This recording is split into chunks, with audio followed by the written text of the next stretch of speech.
Salam alaikum, la maman nationale, Madame Diakité Adjabani Kébé, Rose Diakité, les amis, les fans, les complices, les confidentes, comment ça va? Et la famille, alhamdoulilah. Ravi de vous retrouver encore une fois de plus pour un nouveau échange, partage. Voilà, donc aujourd'hui nous allons parler un peu d'une situation qui de nos jours prend un peu de l'ampleur. Ça, c'est le mariage par intérêt.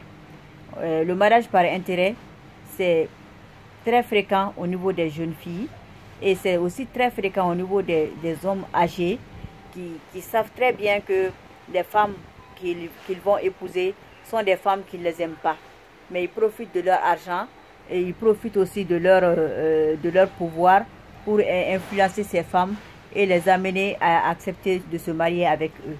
Dans cette situation, personne n'est gagnant. C'est vrai que dans la vie, tout est une question d'intérêt, mais l'intérêt doit être un intérêt justifié et un intérêt positif pour les deux parties. Mais si c'est un intérêt négatif pour les deux parties, ça ne sert à rien. Quand tu te maries avec un homme, dans l'espoir ou bien comme plan, comme projet de t'accaparer de l'argent de cette personne, ou bien de t'enrichir à ses dépens, ensuite de l'abandonner, ça c'est vraiment démoniaque.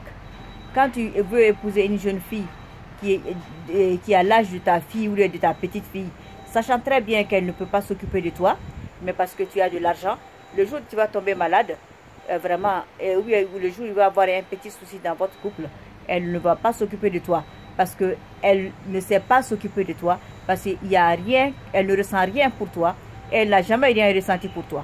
La moindre des choses qu'on peut ressentir et éprouver pour une personne avant de l'épouser, ça c'est l'estime. L'estime, la considération et le respect. Si tu n'as pas ça, donc ça ne sert à rien. On ne peut pas acheter le cœur de quelqu'un. On ne peut pas acheter les sentiments de quelqu'un. On peut obliger une personne à faire ce qu'on veut avec de l'argent. On fait à faire semblant parce qu'on a l'argent. Mais ça ne veut pas dire que c'est sincère et que c'est réel. Donc les jeunes filles qui acceptent, surtout des jeunes filles, la majorité est encouragée, soutenue, même poussée par leur mère. Nous les femmes, nous sommes souvent cupides. Nous sommes souvent avides. Nous voulons que nos filles se marient avec des hommes riches. Oui, les hommes riches, mais à quel prix? Au détriment de nos enfants. Oui, il ne sert à rien d'avoir une grande voiture 4x4, un Prado, je ne sais pas, un Land Cruiser. Ça n'a aucune importance si dans ton cœur, il n'y a que les larmes, il n'y a que le feu, la tristesse et la désolation. Ça ne sert à rien de dormir dans un château s'il n'y a pas le bonheur dans ce château-là. Donc, le plus important dans la vie d'une personne, c'est d'être heureux. Tout ce que nous devons chercher dans la vie, c'est d'être heureux. Le reste viendra. Si dans ce bonheur, l'homme que tu as choisi, Dieu a fait en sorte qu'il soit riche, alhamdoulilah. S'il n'est pas riche, l'essentiel c'est que vous puissiez vous survenir à vos besoins dans la dignité, dans le respect. Tout le monde n'est pas fait pour vivre dans les palais et être président, être député. On ne doit pas se marier avec des hommes pour le titre. Ce n'est pas le titre qui va te serrer dans ses bras. Ce n'est pas le titre ou bien l'argent ou bien le compte en banque qui va te dire des mots d'amour et des mots de tendresse. Non, c'est la personne même. Mais si cette personne ne prouve rien pour toi, elle ne peut rien t'apporter qui puisse apaiser ton cœur, qui puisse apaiser ton âme et qui puisse te faire te sentir unique, valorisé, respecté et aimé. L'argent ne peut pas faire ça. Et regardez bien, parce que de nos jours, les gens ont tendance à penser que les personnes qui pensent que l'amour vraiment est la base de tout sont des rêveurs. Non, ce n'est pas des rêveurs. Dans la vie, le bonheur se trouve dans les choses simples. Oui, comme on dit souvent, des fois il arrive qu'on vit mieux dans une chaumière que dans un château. Et c'est la réalité, c'est la vérité. Ne vous mariez pas avec des hommes parce qu'ils sont riches. Ne vous mariez pas avec des hommes parce qu'ils ont un titre. Combien d'hommes riches aujourd'hui sont redevenus pauvres, n'ont même plus de maison, ont tout vendu et sont encore endettés après avoir tout vendu. Et pourtant ils étaient riches. Est-ce qu'ils avaient prévu d'être riches ou d'être pauvres? Non. Maintenant, si tu épouses un homme parce qu'il est riche, et le jour où quelque chose va se passer dans sa vie qui va devenir pauvre, qu'est-ce que tu vas faire? Bien sûr, tout le monde sait ce que tu vas faire. Tu prendras la tangente. Et c'est de bonne cause. Parce qu'en te mariant, il savait que tu ne l'aimais pas. Et il t'a épousé, il t'a influencé, il t'a ébloui avec l'argent pour t'avoir. Donc le jour où il va avoir des déboires, tu te cherches. C'est la même chose. Et une femme, quand tu épouses un homme, parce qu'il est riche, il va te traiter comme un objet qu'il a acheté, comme un meuble qu'il a acheté, comme sa belle voiture qu'il a acheté. Et donc, il ne va pas te respecter comme un être humain. Il ne va même pas prendre soin de toi.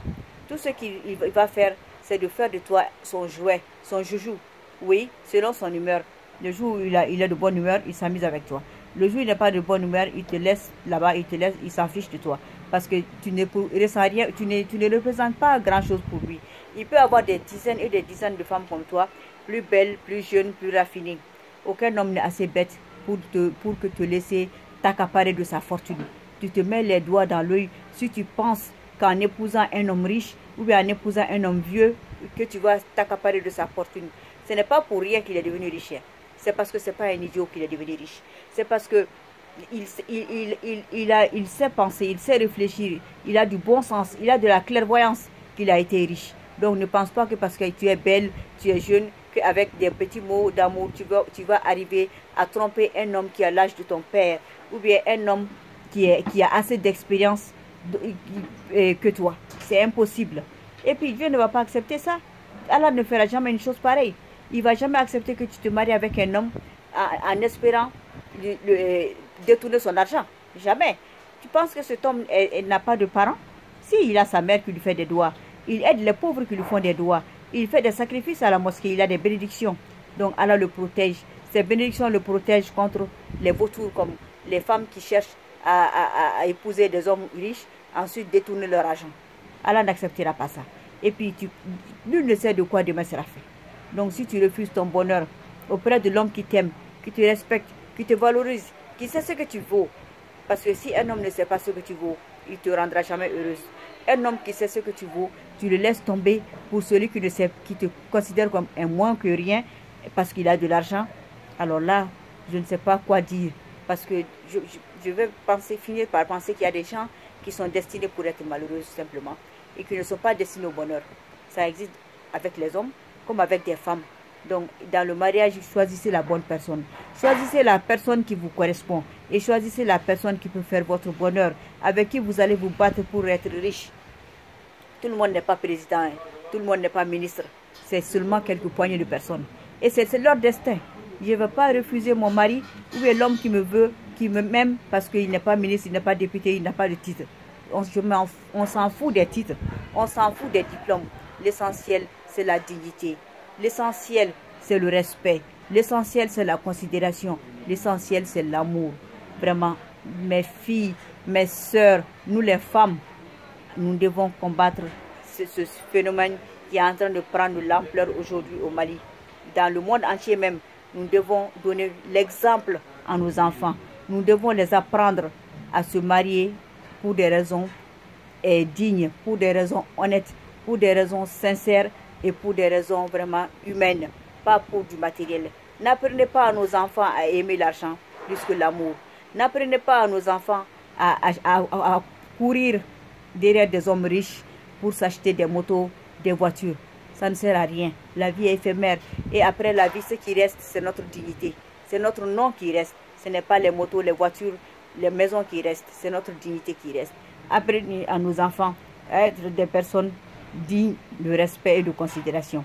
Et des personnes qui ont mis l'être humain au-dessus de tout et non le matériel. J'espère que vraiment cet échange a été fructueux pour nous tous. Qu'Allah nous bénisse. La maman nationale, Madame Jakite Adjabani Kébé Boubou, 66 71 60 09 66 94 73 13, Inch'Allah, avec ces échanges, ces conseils, j'espère, Inch'Allah, qu'on va trouver le bon chemin et le droit chemin. Qu'Allah nous accompagne.